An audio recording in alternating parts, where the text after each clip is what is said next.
高山联奖创立到今已经是45年了，继强颁发予60个作家文学奖。高山联奖基金会伫2071年申请国家会补助，访问11位75岁以上捌得奖的作家，出版高山联奖文学家的故事，甲因人生的故事和文学作品总记录落来。 高山联奖自1978年创立，一届一届得奖者等于是乡土文学论战以后的台湾文学史。愈来愈侪资深的作家逝世，高山联奖基金会按2021年开始去访问超过75岁以上的得奖作家，第一阶段先甲11位作家的作品和故事出版政策。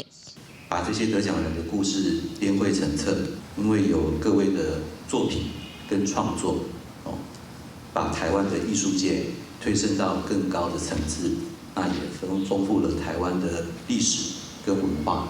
在这届出版的高山联奖文学家的故事当中，有第一届的得奖者陈玉熙，也包括工人文学的先驱作家杨清秋。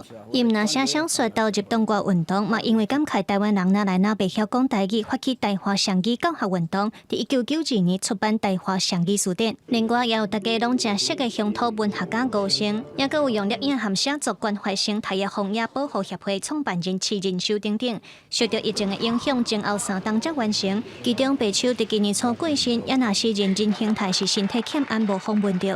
林亨泰先生哈，也就是我父亲，因为他是在2017年的时候，就是获得这个53联奖哦。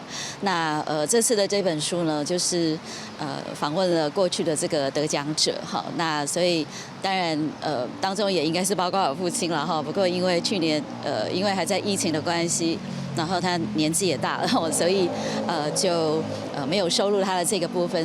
基金会希望透过这本册，会当保留珍贵的台湾文学史料，鼓励未来的文学创作者。记者卢尚如、谢桂林、张玉瑞台北报道。